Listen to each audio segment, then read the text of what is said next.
जय जगन्नाथ पिला माने तुमको हमरे A1 ब्लूम एजुकेशन चैनल को स्वागत करछि।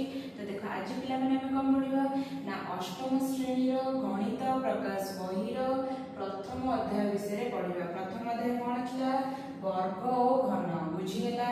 तो देखो पिला माने हम प्रीवियस क्लास रे पढुतिले वर्ग संख्या विषय रे, पूर्ण वर्ग संख्या विषय रे, आ कोन पढितिले पूर्ण वर्ग संख्या रो धर्म और संरचना विषय रे पढुतिले।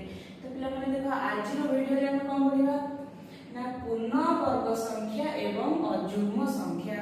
तो देखिबा पूर्ण वर्ग संख्या एवं अजुग्म संख्या भितरे कोन संपर्क अछि बुझि पाइलो।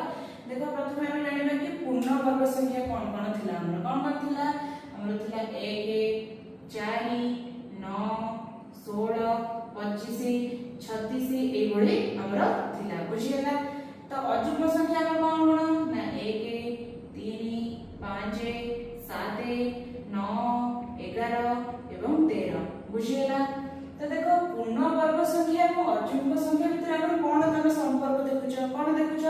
देखो मु जदी ए 4 रु 3 को वियोग करूची बुझियला, 4 रु 3 को वियोग करची त मते 1 मिलुची। त एठी से लिखिबी 4 रु 3 वियोग कली मते 1 मिलला। सेहि पर देखो मु जदी 9 रु 5 को वियोग करची मोर केते मिलुची, मोर 4 मिलुची बुझि पाइलो। सेहि पर देखो मु जदी 16 रु 7 को वियोग करची मोर केते मिलुची, मते 9 मिलुची बुझियला। तो पिला माने देखो एटा मु जो लिखिली तो तमे एटी कोन लक्ष्य करछ कोन ना देखो जदी मु गोटे पूर्ण वर्ग संख्या रु गोटे अजुग्म संख्या को वियोग करूची, गोटे पूर्ण वर्ग संख्या रु मु गोटे अजुग्म संख्या को वियोग करूची, ताहले मु कोन कहूची मु गोटे पूर्ण वर्ग संख्या टे पाउची बुझियला। पूर्ण वर्ग संख्या टे पाउची बुझियला। कोन लिखिबा ना पूर्ण वर्ग संख्या रु जदि अजुग्म संख्या को वियोग करूची ताले मते कोन मिलुची, मते गोटे पूर्ण वर्ग संख्या मिलुची बुझियला। पूर्ण वर्ग संख्या मते मिलुची। आ कोन देखो पिला माने एठी देखो पिला माने मु तुमको गोटे चित्रटे अंकन करूची। त चित्र द्वारा हम बुझिबा पूर्ण वर्ग संख्या एवं अजुग्म संख्या भितरे हमर कोन संपर्क अछि। कोन संपर्क अछि देखो प्रथमे देखो एठी मु गोटिए बिंदु नेछि, सेति पई मु एठी 1 लिखिली बुझियला।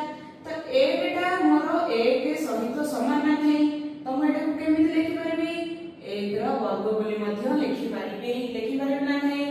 सेहि पर देखो मु जदि एठी 1 युक्त 3 लिखे, काहे कि 1 युक्त 3 ये गोटे बिंदु, एथिरे मु 3 टा बिंदु को जोग करूची। 3 टा बिंदु को जोग कले मोर केते हैला, मोर 4 हैला, जोटा कि मोर 2 रा वर्ग बुझि पारिलो। सेहि पर देखो ये गोटे बिंदु, ये 3टी बिंदु एवं ये हमर केते बिंदु अछि, 5टी बिंदु अछि। हम एबे जोग करबा गोटे बिंदु 3टी बिंदु एवं 5टी बिंदु को जोग करले हमर केते हैला 9 हैला, जोटा कि हमर 3 रा वर्ग बुझि पारलो। तापर देखो एठी गोटे बिंदु 3टी बिंदु, एठी 5टी बिंदु, एठी केते बिंदु अछि, एठी अछि हमर 7टी बिंदु। त जोग करबा देखिबा कोन होउची, गोटे बिंदु 3टी बिंदु 5टी बिंदु 7टी बिंदु जोग करले हमर केते हैला 16 हैला, जोटा कि हमर 4 रा वर्ग बुझियला। सेहि पर देखो हम एपटे लिखबा गोटे बिंदु 3टी बिंदु, एठी अछि हमर 5टी, एठी अछि 7टी बिंदु, एठी अछि 9टी बिंदु। त मिसेबा देखबा कोन होउची, गोटे बिंदु 3टी बिंदु 5टी बिंदु 7टी बिंदु एवं 9टी बिंदु को जोग करले मोर केते होउची, मोर होउची 25, जोटा कि मोर 5 रा वर्ग बुझि पाइलो। सेहि पर देखो गोटे बिंदु 3टी 5टी 7टी 9टी, एठी अछि केते बिंदु 11टी बिंदु। एवं मु जोग करिबा गोटे बिंदु 3टी 5टी बिंदु 7टी बिंदु 9टी बिंदु एवं 11टी बिंदु को जोग करले मोर केते होउची 36, जोटा कि मोर 6 रा वर्ग। त पिला माने देखो एठी हम कोन लक्ष्य करछ, देखो कोन होइछ, देखो प्रथमे मु गोटिए अजुग्म संख्या टे नेछि बुझि पाइलो। तो तापर देखो मु कोन अछि तार क्रमिक अजुग्म संख्या नेछि बुझि होछि। एठी देखो सब हम क्रमिक अजुग्म संख्या को जोग करिछे केमिति देखो एठी हम 1 नेथिले, तापर देखो 1 रा क्रमिक अजुग्म संख्या किए 3 को जोग करले हम कोन पाउछे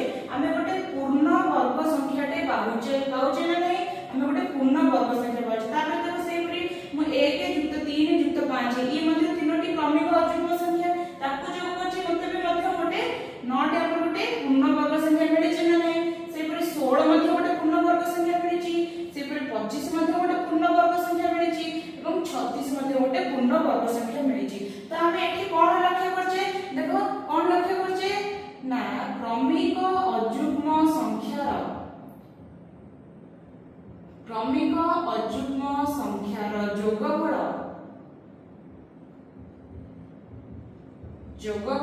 द्वारा आमे पूर्ण वर्ग संख्या पाई थाउ।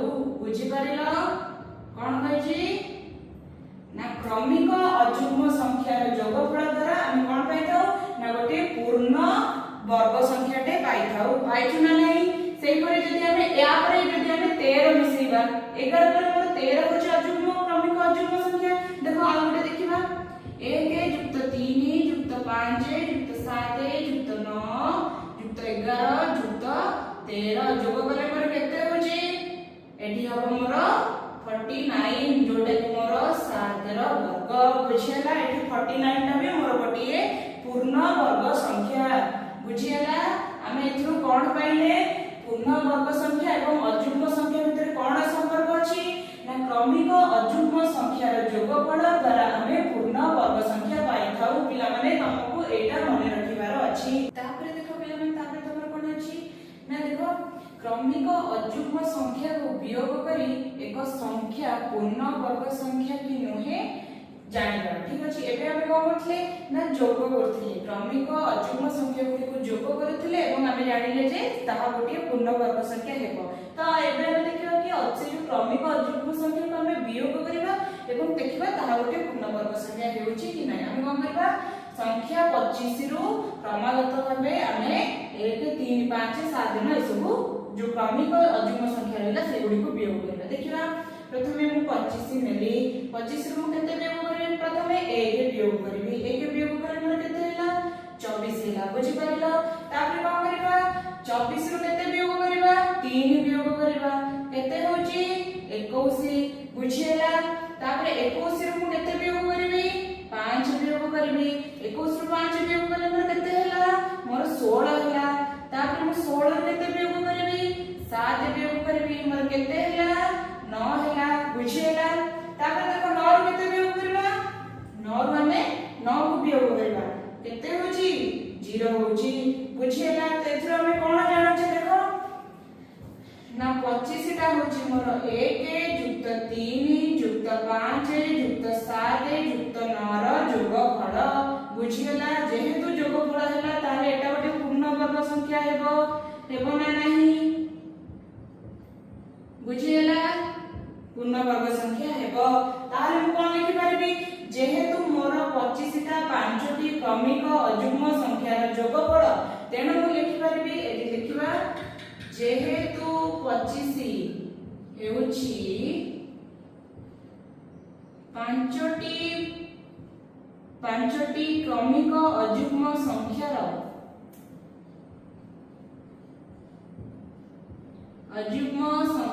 जोगफल तो कोन लिखि परबी ना 25 टा होची मोर 5 र वर्ग। बुझियला 25 टा मोर कोन ना 5 र वर्ग बोली लेखा हला। ताले कोन आंसर हो क्रमिक अयुग्म संख्या को वियोग करी एक संख्या पूर्ण वर्ग संख्या हेबो। बुझियला तापर देखो पिला माने तापर अछि तमरो एही सरंचना आधार रे तुमे 36 र वर्ग निर्णय कर एवं हमर प्रश्न रे कोन हमको 35 र वर्ग दे देछि। बुझियला केते देछि 1225 बोली देछि हमको कहिछि 36 र वर्ग हमें एही सरंचना आधार रे निर्णय करबा। तो केमिति निर्णय करबा देखो प्रथमे कोन करबा ना कोन करबा देखो ना देखो प्रश्न रे हम कोन कहिछि ना 35 र वर्ग होछि 1225। ठीक अछि ताले हम एथु कोन जानिली ना देखो 1225 टा होछि हमरो 35 तम क्रमिक अयुग्म संख्यार जोगफल। बुझियला हमें प्रीवियस रे जो करिथिले गोटे सरंचना हमको कोन निर्णय होइतला हमको निर्णय होइतला जे हमरो 25 टा होछि 5 टी क्रमिक अयुग्म संख्यार जोगफल बोली हमें निर्णय करिथिले। सेही परे हम देखो एठी मोर 1225 रे देछि कार वर्ग 35 रो वर्ग बोली देछि प्रश्न रे। बुझियला त एठु कोन जानिबी ना 35 टी क्रमिक अयुग्म संख्यार जोगफल होछि 1225। तम सेटा हम लिखिबा कि प्रश्न रे दिया जाइछि जे 1225 हेउछि 35 टी क्रमिक अयुग्म संख्यार जोगफल बुझीगला। तो मते कौन कहछि 36 रा वर्ग निर्णय करबा को देछि तामाने मु केमिति निर्णय करबी ना मु जदी 1225 रे मु जदी 36 तम क्रमिक संख्या को 36 तम क्रमिक अयुग्म संख्या को जोग करबी ताहले मु कोन पाइबी 36 रा वर्ग मु पाइ जिबी बुझीगला। तो देखिबा 1225 रे मु 36 तम क्रमिक अयुग्म संख्या को जोग करबी ताहले 36 तम क्रमिक अयुग्म संख्या किए देखो हमरे एटा होची 71 बुझीगला। ताहले केते होची देखो 1225 रे मु 71 मिसेइली मोर हला 1296 बुझीगला। तो 1296 टा होची मोर कहार वर्ग 36 रा वर्ग बुझीगला। केमिति हमें 35 रा वर्ग देइथिला हमको प्रश्न रे हमें 36 रा वर्ग सेही सरंचना अनुसार हमें निर्णय करले हमें कोन करले ना 1225 रे हमें 36 तम क्रमिक अयुग्म संख्या को जोग करले। तो 36 तम क्रमिक अयुग्म संख्या हमर की थिला होची हमर 71 तो 71 को जोग करले हमें 36 रा वर्ग 1296 पाइले बुझीगला। तापर देखो पिला माने हमें ये जो प्रश्न करले से प्रश्न रे हमें लिखिथिले कि 36 तम अयुग्म संख्याटी हमर थिला 71 तो हमें जो 36 तम अयुग्म संख्याटी हमें केमिति जानले से 71 बोली तो सेटा हमको ए प्रश्न रे कहिछि कि तुमे 36 तम अयुग्म संख्या किपरि पाइले देखो हमर अछि कोन अछि फार्मूला देखो हमर सपोज प्रथम तम अयुग्म संख्या बाहर करबार अछि ठीक अछि। प्रथम तम अयुग्म संख्या बाहर करबार अछि मु कोन करबी 2 गुणन 1 माइनस 1 करबी केते होची 1 बुझी पाइलो मु कोन करबी प्रथमे जेउ अयुग्म जेते तम अयुग्म संख्या बाहर करबार अछि सेतिकी रे मु 2 गुणिबी एवं सेतिकी मु कोन करबी 1 को वियोग करबी त मोर प्रथम तम अयुग्म संख्या की बाहरला 1 बाहरला। सेही परे देखो हम लिखुची द्वितीय तम अयुग्म संख्याटी केते हेबो देखो 2 रे मु 2 गुणिबी काहे ना मोर द्वितीय तम अयुग्म संख्या बाहर करबा अछि एवं सेतिरो मु 1 फेडीबी मोर केते होची 2 रे 2 गुणिले 4 4 रे 1 गले 3 बुझिला। द्वितीय तम क्रमिक अयुग्म संख्या की हेला मोर 3 बाहरिला। सेही परे हमें तृतीय तम नबा बुझिला। तृतीय तम क्रमिक अयुग्म संख्या केते हेबो मु 2 रे 3 गुणिबी एवं कोन करबी सेथिरु मु 1 वियोग करबी मोर केते हेला 2 रे 3 गुणिले 6 6 रे 1 वियोग करले मोर होची 5। तो तृतीय तम रे की अछि 5 अछि। से बले देखो हमें एई भले भाबे करि जिबा तो हम केते कहछि हमको 36 तम अयुग्म संख्या बाहर करबार अछि ठीक अछि। हम एठी लिखिबा 36 तम अयुग्म संख्या की हबो ना 2 गुणन 36 माइनस 1 बुझिला केते हबो 71 हबो बुझि पाइलो 71 केमिति हला हमें 36 तम अयुग्म संख्या प्रथमे हमें 2 गुणिले एवं सेथुर हमें 1 को वियोग करले बुझिला। सेही परे देखो पिला माने तमको जदी कहि देबो कि n तम अयुग्म संख्या बाहर करबा को देथिबो ठीक अछि। एठी मोर 36 तम देथिला तापर तमको कहैथिबो n तम अयुग्म संख्या बाहर करबा अछि कोन करबी मु कोन करबी 2 रे n गुणिबी सेथिरु 1 मु वियोग करबी ताले मोर केते हे जाउची ना 2 रे n गुणिले मोर हला 2n 1 बुझिला। हमको एई फार्मूलाटा माने रखिबार अछि बुझि पाइलो कोन हमको अयुग्म संख्या रो बाहर करबा को हेले अयुग्म संख्या बाहर करबा हेले हमको 2n 1 फार्मूला पकेबार अछि। तमको जेते तम क्रमिक अयुग्म संख्या बाहर करबा को थिबो तमे सेते तमको n जगह रे सेही संख्याटी पुट करबो तेबे तमरो अयुग्म संख्याटी बाहरिबो बुझि।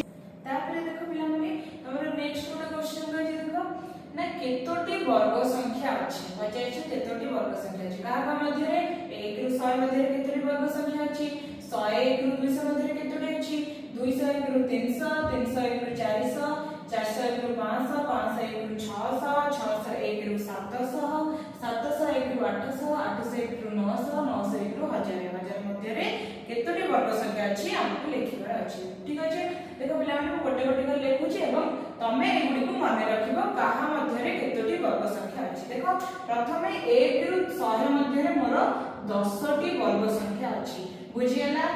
सेही परि देखो 101 रु 200 मध्य रे मोर केतोटी अछि, मोर 3 टी वर्ग संख्या अछि, मन रहिला। तापर 201 रु 300 मध्य रे केतोटी अछि, सेही 3 टी वर्ग संख्या अछि। तापर देखो 301 रु 400 मध्य रे केतोटी अछि, 2 टी, 401 रु 500 मध्य रे 2 टी, 501 रु 600 मध्य रे 2 टी, 601 रु 700 मध्य रे 2 टी वर्ग संख्या, 701 रु 800 मध्य रे 2 टी वर्ग संख्या, 801 रु 900 मध्य रे मध्य 2 टी वर्ग संख्या, किंतु 901 रु 1000 मध्य रे मोर गोटिए वर्ग संख्या अछि, बुझि पारिला। देखो पिला माने गोटे ट्रिक तमे मन रखो, प्रथमे 1 रु 100 मध्य रे मोर 10 टी अछि, तापरे 101 रु 200 मध्य रे 3 टी एवं 201 रे 300 मध्य रे 3 टी। तापर देखो पिला माने तापर तमरो सब गुडी करे देखो 2 टी अछि, केवल लास्ट तमरो गोटिए अछि। तमे केमिति मन रखिबो 10 3 3, तापर सब केतोटी 2 अछि 6 टी 2 एवं 1। ठीक अछि, तुमको ए संख्याटा मन रखि दबो, तुमको इजी होबो केउ संख्या मध्य रे केतोटी वर्ग संख्या अछि, बुझि पारिला। तापर देखो कोन अछि कहछि 1000 रु कम सबठारु बड़ वर्ग संख्याटी केते केते। देखो 901 और 1000 भितर मात्र गोटाई वर्ग संख्या अछि, से वर्ग संख्याटी तार सबठारु बड़ वर्ग संख्याटी होबो ताले किए ना, सेटा होछि हमर 961। 961 टा काहर वर्ग ना 31 रो वर्ग संख्या, बुझियला। हमर 961 टा होछि 1000 रु कम सबठारु बड़ वर्ग संख्या, एटा तुमको मन रखिबार अछि, बुझियला। ए सब गुडी को तुमको मन रखिबार अछि। तापर देखो पिला माने तापर अछि हमर कोन ना पूर्ण वर्ग संख्या और त्रिभुजाकार संख्या, ता मध्य कोन संपर्क अछि देखिबा। देखो प्रथमे तापर पूरा हम देखिबा त्रिभुजाकार संख्या काहा कहजे। ठीक अछि, देखो मते लिखिछि जेउ संख्या गुडीकर डॉट संरचना त्रिभुजाकार आकार रे सजाई होई थाए ताहा को हम कोन हो ना त्रिभुजाकार संख्या कहि थाउ। कोन कहला जेउ संख्या गुडीकर डॉट संरचना, त डॉट संरचना को करबा। देखो प्रथमे मु संख्या नेली 1, बुझियला। एटा मु नेली गोटिए, तापर नेबा कोन ना देखो डॉट संरचना नेबा जोटा के हम त्रिभुजाकार आकार हे परथो। देखो मु 1 नेली, तापर मु नेबी 3। ठीक अछि, 3 नेली। तमे ठीक जदी मु 2 नेई थांती त एटा अपन त्रिभुजाकार आकार होइता कि होई पारिबो नाही, तेणु मु आपरे 3 नेली, बुझियला। आपरे केते नबा 6 नबा, बुझि पाइलो। हमें केते नेले, हमें नेले 6, बुझियला। तापर कोन करिबा, तापर हमें नबा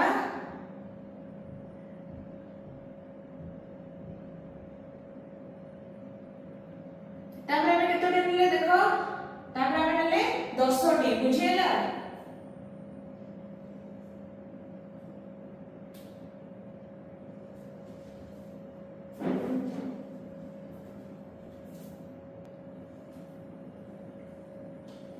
तापर हम नेले 10 टी, बुझि पाइलो। देखो ये होचे हमर सब गोटे गोटे डॉट संरचना आ देखो एटा त्रिभुजाकार आकार रे होइछि ना नै, त्रिभुजाकार आकार रे होइछि, तो एगुडी को हम कहबा त्रिभुजाकार संख्या, बुझि पाइलो। तापर होछि पूर्ण वर्ग संख्या त्रिभुजाकार संख्या मध्य रे कोन हमर संपर्क अछि। देखो मु कोन करबी ना, देखो 1 + 3 लिखिली, गोटिए त्रिभुजाकार संख्या नेली एवं ता पर त्रिभुजाकार संख्या नेली, से दुइटी को जोग कली, मोर हला केते 4 हेला। 4 टा मोर काहार वर्ग मोर 2 रा वर्ग, बुझियला। से परे मु 3 नेबी एवं 6 को जोग करिबी, 3 + 6 मोर केते हेला 9 हेला, जोटा कि मोर 3 रा वर्ग। तापर केते करबी, देखो एटी 6 अछि, एटी अछि 10, 6 + 10 को जोग कली, मोर केते हेला 16 हेला, जोटा कि मोर काहार वर्ग मोर 4 रा वर्ग, बुझियला। तो आ भितर कोन संपर्क देखुछो ना, जे त्रिभुजाकार संख्या गुडी कर जोगफल हमरा गोटे गोटे कोन पूर्ण वर्ग संख्या, बुझियला। कोन पाइले हम एथु देखो ତ୍ରିଭୁଜାକାର ସଂଖ୍ୟାର ଯୋଗଫଳ ତ୍ରିଭୁଜାକାର ସଂଖ୍ୟା ଦୁଇଟିର ଯୋଗଫଳ ଏକ କଣ ପୂର୍ଣ୍ଣ ବର୍ଗ ସଂଖ୍ୟା ବୁଝିହେଲା ଆମର ଗୋଟେ ପୂର୍ଣ୍ଣ ବର୍ଗ ସଂଖ୍ୟା ହେବ ବୁଝିପାରିଲ।